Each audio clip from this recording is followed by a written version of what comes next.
듣기 전에 우리 성도의 교제 한번 나눌 텐데요. 우리 서로 축복하며 교제할 때에 말씀이 우리를 자유케 하실 것입니다. 서로 인사하겠습니다. 오늘 말씀이 우리를 자유케 하실 것입니다. 말씀이 우리를 새롭게 하실 줄로 믿습니다. 아멘. 할렐루야. 오늘은 또 부족한 종이 잠시 하나님의 말씀을 대언하도록 하겠습니다. 저는 부족하지만 늘 우리에게 말씀하시는 하나님의 은혜는 무엇보다 크신 줄로 믿습니다. 우리 그 하나님의 은혜를 사모하는 마음으로 우리 잠시 함께 하나님의 말씀을 나누도록 하겠습니다. 오늘 말씀은 하나님께서 세우신 사람이라는 제목으로 우리 잠시 말씀 나누겠습니다. 여러분, 어떤 사람이 직장을 구하거나 아르바이트를 구할 때 어떤 회사나 가게의 사장님과 꼭 거쳐야 되는 과정이 있습니다. 그게 뭐죠? 어떤 과정을 거쳐야 되죠? 그렇죠. 면접을 봐야 되죠. 여러분, 면접이라는 것이 무엇일까? 이 사장님이요, 면접 온 사람의 얼굴도 보고 또 목소리도 듣고 이력서도 훑어보면서 자신이 원하는 사람인지를 찾는 과정입니다. 자신의 취향에 맞는 사람인지, 내가 이 사람과 함께 일할 만한 사람인지를 고르는 과정을 우리가 면접이라고 합니다. 그래서 마음에 드는 사람을 만나면 그때부터 어떻게 되죠? 이제 취직을 해서 같이 일을 하게 되는 것이죠. 여러분, 그렇다면 온 세상의 주인이신 하나님께서 그 하나님께서도 사람을 고르시는 취향이 있을까? 하나님께서도 함께 일하고 싶고 함께 하시고 싶은 그런 사람이 있을까? 오늘 말씀을 보니까요, 하나님께서도 찾으시는 사람이 있다는 것을 우리가 말씀을 통해 보게 됩니다. 여러분, 오해하지 말아야 할 것은 우리 한 사람 한 사람 주님께서 당신의 형상대로 빚으셨지요. 그래서 하나님께서는 우리 한 사람 한 사람을 무엇보다 귀하게 여기시는 줄로 믿습니다. 그러나 말씀에 보니까요, 또 특별히 하나님께서 당신의 일을 위해서 선택하시는 사람들도 있다는 것입니다. 오늘 본문이 바로 하나님께서 사람을 세우시는 그런 기준을 살펴볼 수 있는 장인 것이죠. 여러분, 오늘 우리가 읽은 이 말씀의 배경을 잠깐 설명드릴 텐데요, 이 이스라엘 백성들이 하나님께 처음으로 자신들을 다스릴 인간 왕을 달라고 간청하는 장면입니다. 여러분, 이 전까지는 이 이스라엘 백성들에게 인간 왕이 없었어요. 하나님께서 이 이스라엘 백성들을 직접 통치하셨습니다. 다만 하나님의 말씀을 전달하기 위해서 사사라는 직분은 자를 세워서 그 사사를 통해서 하나님의 말씀을 전달하게 하셨어요. 오늘 이 말씀에 나온 이 사무엘이라는 사람도 하나님의 사사였던 것이죠. 그래서 하나님께서 이 사사를 통해서 이스라엘 백성들을 직접 통치하고 계셨는데, 오늘 이 이스라엘 백성들이 하나님 앞에 인간 왕을 달라고 간청하고 있는 것입니다. 사실 이 요구사항은요, 여러분, 하나님의 마음을 심히 언짢게 하고 불편하게 하는 그런 간청이었습니다. 왜냐하면 자신들을 다스릴 인간 왕을 달라고 한 것은 사실 그들의 마음에 하나님의 직접적인 통치를 받고 싶지 않은 마음이 있었기 때문인 것이죠. 이 이스라엘 백성들을요, 하나님께서 애굽에서부터 출애굽시키셔서 이곳 가나안까지 인도해 오세요. 여러분, 한번 생각을 해보십시오. 이 애굽의 종이었던 이 이스라엘 백성들이 하나님의 정말 상상할 수도 없었던 그런 놀라운 은혜와 복을 입어서 오늘 이 젖과 꿀이 흐르는 가나안 땅까지 들어와 살게 되었는데, 뿐만 아니라 하나님께서 이 하나님의 열심으로 이 이스라엘 백성들을 훈련시키고 연단시키면서 이 하나님의 백성으로 만들기 위해서 이곳까지 인도해 오셨는데, 이스라엘 백성들이요, 이곳까지 오면서요, 은연중에 하나님의 통치를 받고 싶지 않은 마음이 있었던 거예요.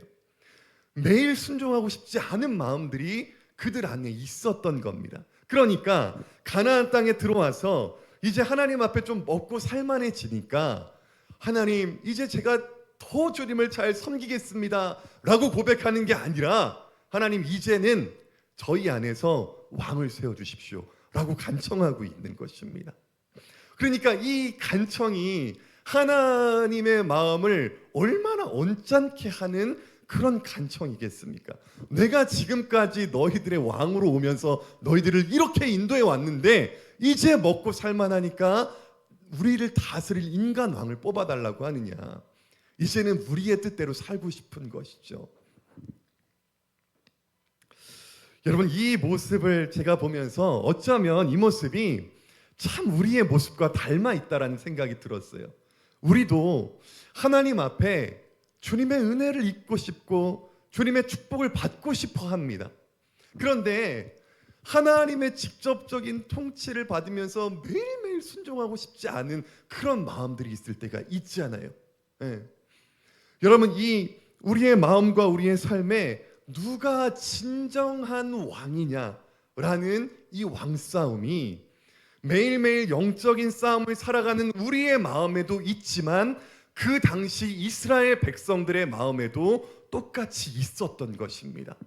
여러분, 그래서요, 이 성경을 관통하는 중요한 주제 중에 한 가지가 누가 왕이냐는 거예요. 누가 진정한 왕이냐? 하나님이 정말 우리의 진정한 왕이냐? 아니면 내가 내 삶의 왕으로 살고 싶어 하느냐? 이것이 매일같이 일어나는 영적인 싸움인 것이죠. 우리의 삶에도 있지만 당시 이스라엘 백성들의 삶 가운데도 이 영적인 싸움이 있었던 것입니다. 그런데 하나님께서 그렇게 자신의 마음을 아프게 하면서 이 우리 안에 다스릴 왕을 주십시오라고 간청하는 이 이스라엘 백성들을 벌하지 않으세요. 벌하지 않으시고 그들의 요청을 들어주세요.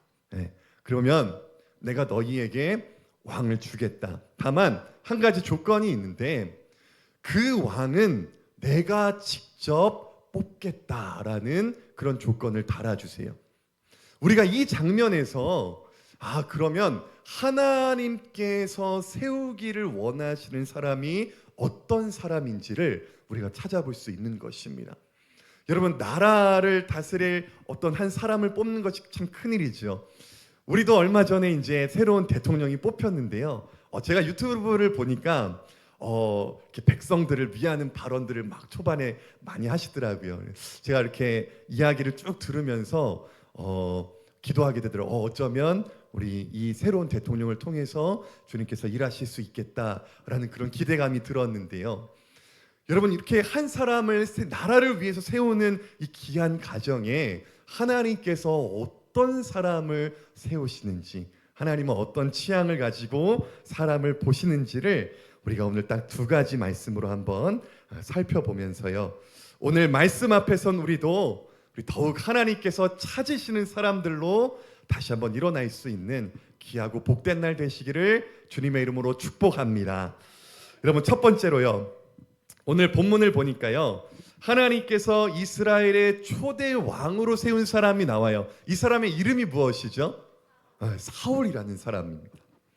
오늘 말씀 20절부터 보니까요, 사무엘이 이스라엘 모든 지파를 가까이 오게 하고 그 가운데 왕을 뽑는데 베냐민 지파가 뽑힙니다.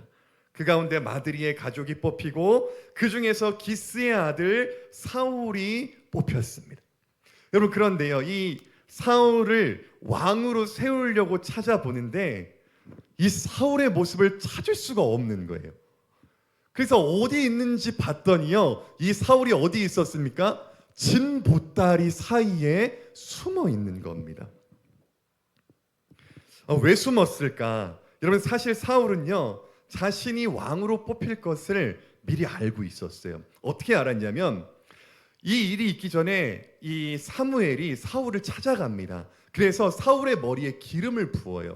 근데 기름을 부으니까요, 하나님의 영이 사울 안에 임하여서 사울이 그 자리에서 하나님을 인격적으로 만나는 그런 일이 일어납니다. 그래서 사울이 내가 하나님 앞에 왕이 될 것을 미리 알고 있었어요. 그런데 정작 왕으로 이제 임명하게 되는 그 자리가 되니까 사울이 숨더라 그 말입니다. 그러니까 왜 숨었을까? 23절 말씀을 보니까요, 재미있는 말씀이 나옵니다. 사람들이 달려가서 그를 데려오매 그가 백성 중에 서니 다른 사람보다 어깨 위만큼 컸더라 라고 나와요. 그러니까 기골이 장대한 사람이었어요. 그러니까 이 기골이 장대한 사람이 두려워서 숨은 것이 아니었습니다. 그럼 무엇이 두려워서 숨었냐면 하나님이 두려워서 숨은 거예요. 이 사울이 하나님을 인격적으로 만나고 보니까요, 이 온 우주의 진정한 왕은 하나님 한 분밖에 없는 겁니다. 그런데 이 작고 작은 내가 하나님 앞에 왕이라는 이름으로 서야 된다는 것이 너무나 두려운 거예요. 사울이 이것을 깨달은 겁니다, 마음에서. 그러니까 하나님 앞에 그분을 두려워하는 마음 때문에 진 보따리 사이에 들어가서 숨게 되는 것이지요. 여러분, 나중에요, 사무엘상 15장 17절에 보니까 이렇게 기록해요. 사무엘이 이르되 사울 왕이 당신 자신을 스스로 작게 여길 그때에 이스라엘 지파의 머리가 되지 아니하셨나이까 라고 기록합니다.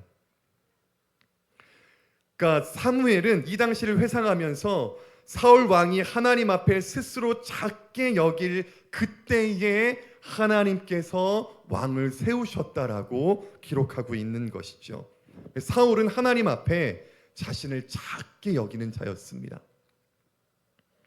제가 이 모습을 보면서요, 이렇게 정리하고 싶더라고요. 사울은 하나님을 하나님의 자리에 두고 자신을 자신의 자리에 둘 수 있는 사람이다.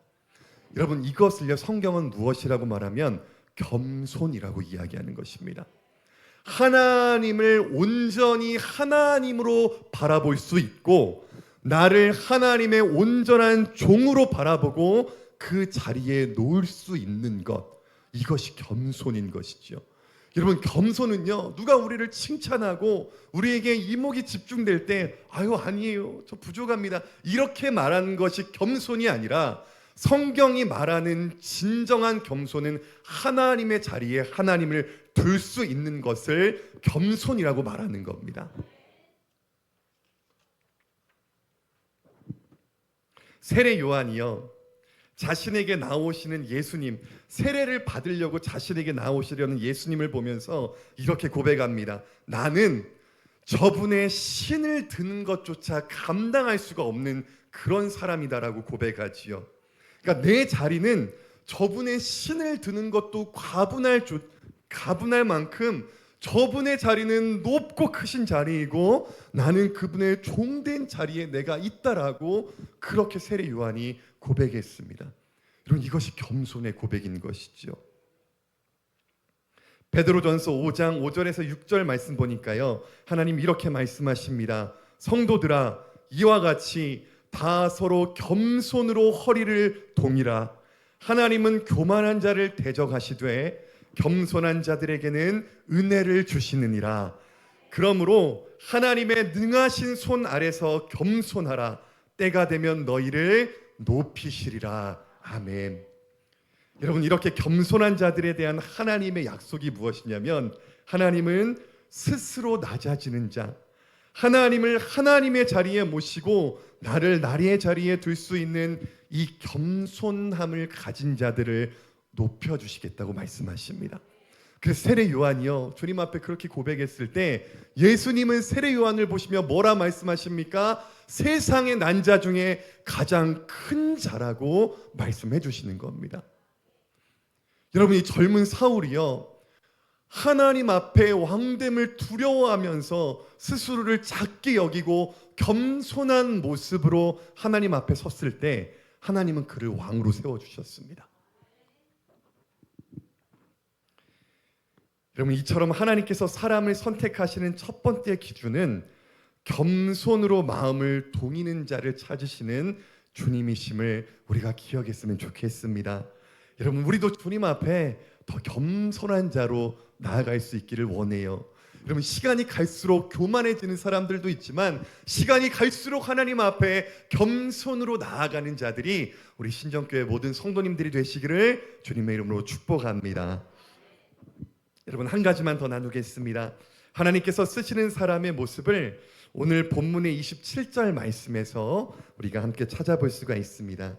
우리 앞에 말씀 열려 있으실 텐데요, 우리 27절 말씀 우리 한 목소리로 함께 읽어보겠습니다. 시작. 어떤 불량배는 이르되 이 사람이 어떻게 우리를 구원하겠느냐 하고 멸시하며 예물을 바치지 아니하였으나 그는 잠잠하였더라. 아멘.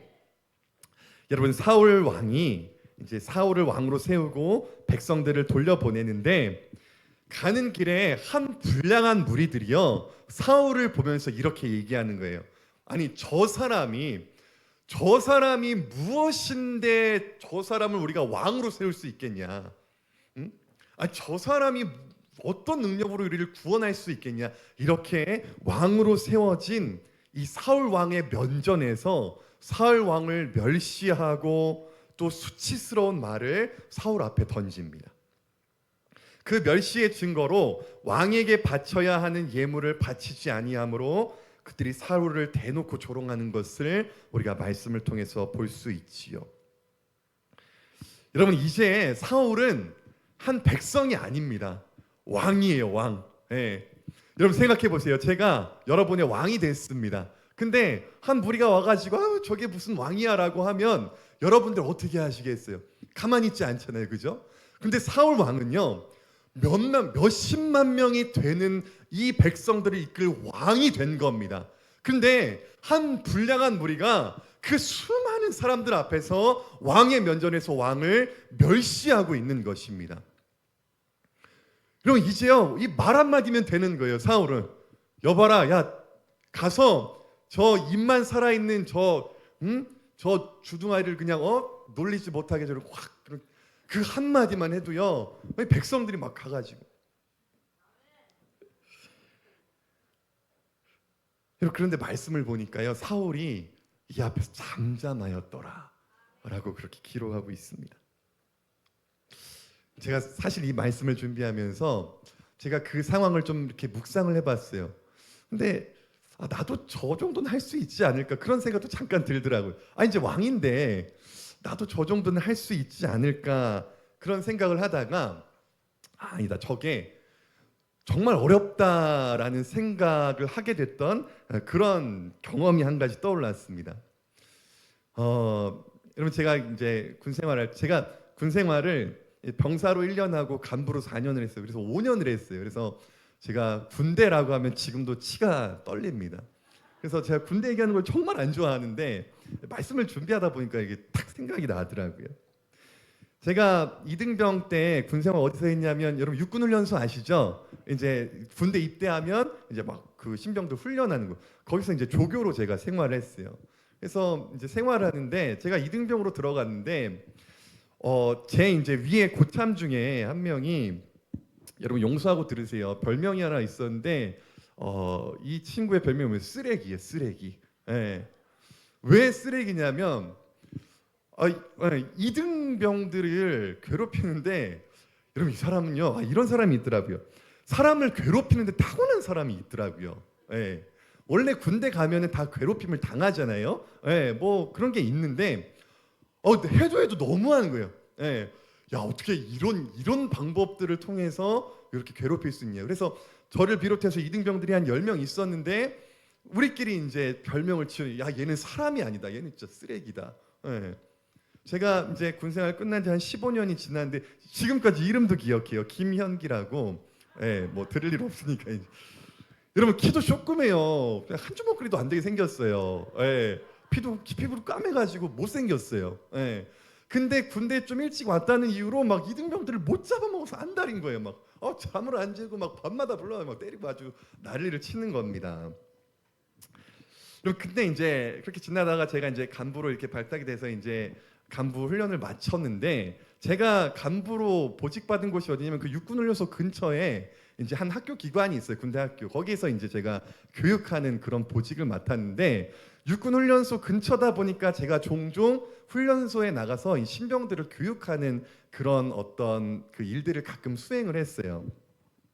근데 이제 어느 날 제가 또 다시 이제 육군훈련소 들어가서 이제 며칠 동안 신병들을 교육하게 됐는데, 야, 이게 하나님의 은혜인지 제가 전에 그 있었던 병사로 있었던 그곳으로 이제 가게 어느 날 가서 교육을 하게 됐어요. 근데 그 김현기라는 그 쓰레기라는 별명을 가진 친구가 아직 전역을 안 하고 거기에 있더라고요. 야, 그래서 제가 간부 훈련 받느라고 너무 힘들었는데 이 친구 얼굴을 보자마자 야, 그 지난 날에 이 수치와 분노의 마음이 막 불일 듯이 일어나더라고요. 여러분, 근데 이제 처지가 바뀐 것이죠. 그때는 제가 그 친구 밑에였지만 이제는 제가 그 친구 한참 위에 있거든요. 처지가 완전히 바뀌었습니다. 그래서 제가 그 친구를 보면서 속으로 주여를 외쳤어요. 주님, 저에게 또 이런 은혜를 주십니까? 제가 이제 저 친구를 한 반 죽일 생각을 하니까 마음에 기쁨이 충만하더라고요.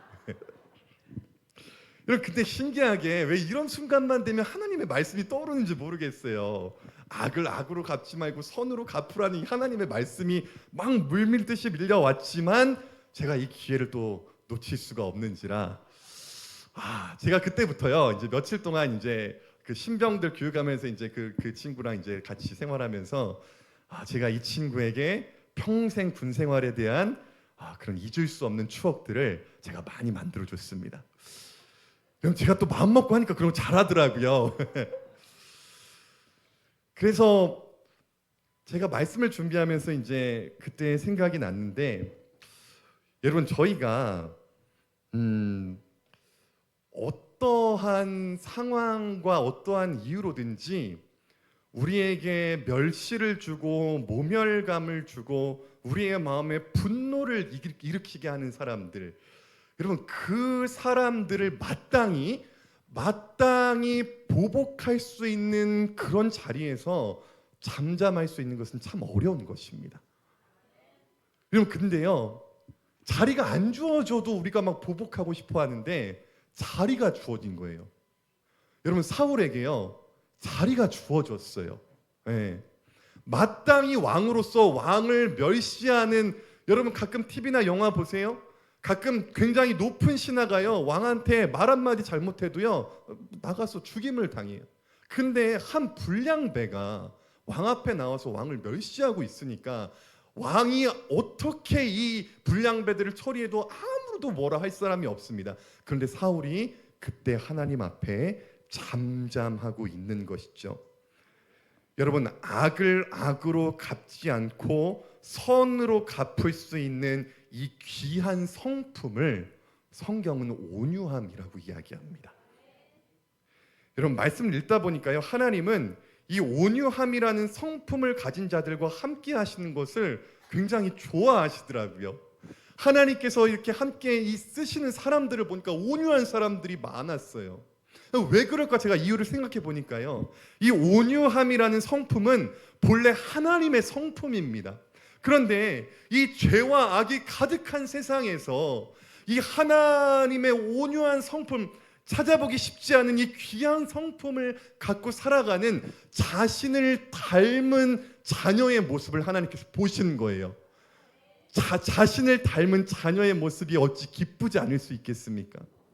여러분, 제 둘째 아들이 시온이가 있는데요 저랑 조금 닮았대요, 많이. 그래서 제가 가끔 시온이를 보면서 제가 야, 네가 참 정말 딸로 태어나지 않은 게 참 감사하다. 네가 딸로 태어났으면 참 세상 살기 힘들었을 텐데. 근데 제가 이 저를 닮은 이 아들을 보면서 저랑 비슷한 행동을 하면 너무너무 그게 예쁜 거예요. 여러분, 하나님도 그렇지 않으시겠어요?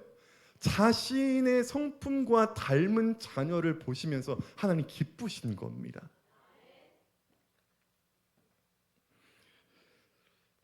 그래서 사울 왕은 왕의 자리에 오른 자신에게 수치와 모욕과 치욕을 안겨준 그 불량한 자들 앞에서 스스로 악을 행하지 않고 그저 하나님께 맡기면서 주님 앞에 잠잠히 서 있는 이 사울의 온유함을 주님 보신 거예요.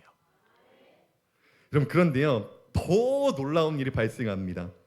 저희가 사무엘상 10장을 읽었는데 11장에 넘어가면요, 이스라엘 백성들이 암몬 사람들과 전쟁하는 일이 발생해요. 그런데 사울이 왕으로서 첫 전장에 나아가서 하나님의 능력을 입어서 이 암몬 족속을 멸망시키거든요. 그래서 백성들이 이제 와, 정말 저 왕이 하나님 뽑으신 능력 있는 왕이었구나 라고 그렇게 인정을 하게 됩니다. 자, 그리고 나서 승전보를 막 외치면서 백성들이 사울에게 하는 말이 있는데요, 여러분 성경을 한번 피셔서 11장 12절로 한번 넘어가 보세요.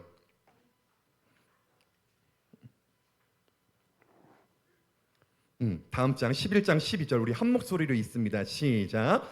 백성이 사무엘에게 이르되 사울이 어찌 우리를 다스리겠느냐, 한 자가 누구니까 그들을 끌어내소서 우리가 죽이겠나이다 라고 합니다.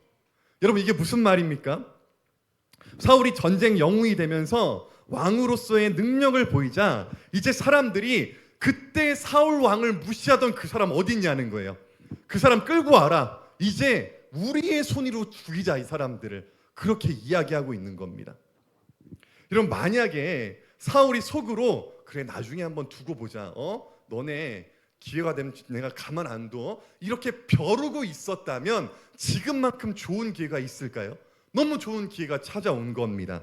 그런데 사울이 그들을 바라보면서 무엇이라고 답변하는지를 우리가 함께 보겠습니다. 13절 말씀입니다. 같이 읽습니다. 시작. 사울이 이르되 이날에는 사람을 죽이지 못하리니 여호와께서 오늘 이스라엘 중에 구원을 베푸셨음이니라. 아멘.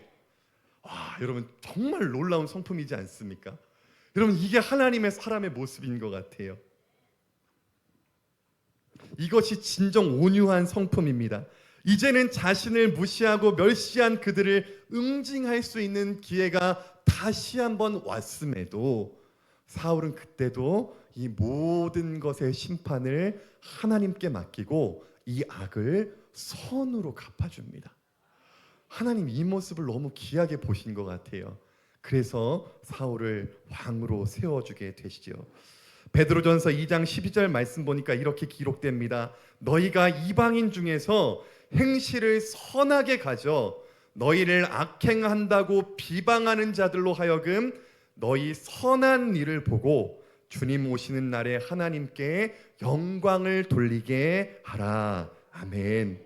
여러분, 이 말씀처럼요, 세상 사람들과 이방인들이 교회와 성도들을 보며 악행한다고 비방하는 시대에 우리가 살고 있습니다. 그때 하나님께서는 그들에게 너희의 선한 행실을 보이라고 말씀하세요. 나는 이 선한 행실 가운데에 하나님의 온유함이 반드시 포함되어져 있다고 생각합니다. 여러분, 세상 사람들이 그리고 하나님이 우리를 통해서 보시길 원하시는 모습은 무엇이냐면 악을 악으로 갚지 않고 악 앞에서도 선으로 대응할 수 있는 그 하나님의 사람의 모습을 하나님도 세상 사람들도 우리를 통해서 보기를 원한다는 것입니다. 여러분, 그래서 우리가 기억해야 할 것은 하나님께 쓰임받는 사람, 하나님께서 선택하신 사람은 여러분 우리의 많은 삶의 상황 속에서 여러분 매주 그런 상황들이 옵니다. 우리의 마음을 어렵게 하고 힘들게 하고 또 때로는 우리의 마음에 분노를 일으키게 하는 그런 사람들과 상황들이 올 때들이 참 많습니다. 우리가 그때 기억해야 할 것은 하나님의 온유함을 기억해야 할 줄로 믿습니다. 여러분, 그렇게 반응할 때요, 하나님께서 그 마지막 때에 그 모습을 통해 이방인들이 하나님께 영광을 돌린다는 거예요. 여러분, 우리가 100마디 말로 예수님을 전도하는 것보다 우리가 다른 세상 사람들 앞에 한 번의 온유함으로 하나님을 나타낼 때 그들이 하나님 앞에 영광을 돌린다는 사실을 우리가 꼭 기억할 수 있었으면 좋겠습니다. 여러분, 이 겸손함과 이 온유함, 사울의 모습에 이 모습이 있었던 것 같아요. 그래서 하나님께서 이 작은 청년 하나를 주님께서 들어서 그 수많은 백성들을 치리하는 왕으로 세우신 것이 아닌가 싶습니다. 바라기는 오늘 말씀을 듣고 일어나는 우리의 마음에도 겸손과 온유함으로 다시 한번 허리를 동이고 이 땅 가운데로 나아갈 수 있는 우리의 삶과 우리의 믿음과 우리의 성품이 되기를 주님의 이름으로 축복합니다. 기도하시겠습니다. 하나님, 하나님의 사람은 겸손의 사람이라고 말씀하십니다. 주님, 저희들이 하나님의 자리와 저희들의 자리를 정확히 구별하며 살아가는 믿음의 사람이 되게 하여 주시옵소서. 또한 하나님은 온유의 사람을 찾는다고 말씀하셨습니다. 주님, 죄악이 관용한 시대 속에 저희들이 악을 악으로 갚지 않고 선으로 갚으며 살아가게 하시고 우리를 비난하고 반대하는 사람들까지도 선용할 수 있는 믿음의 사람 되게 하여 주시옵소서. 저희의 힘으로 되지 않사오니 주님, 우리 한 사람 한 사람의 심령 가운데 임재하사 우리가 성령 안에서 성령의 열매를 거두며 살아갈 수 있도록 주님, 우리와 동행하여 주시옵소서. 감사드리며 살아계신 예수 그리스도의 이름으로 기도합니다. 아멘. 할렐루야. 우리 축복 한번 나누겠습니다. 우리 서로 축복할 때 당신은 겸손과 온유의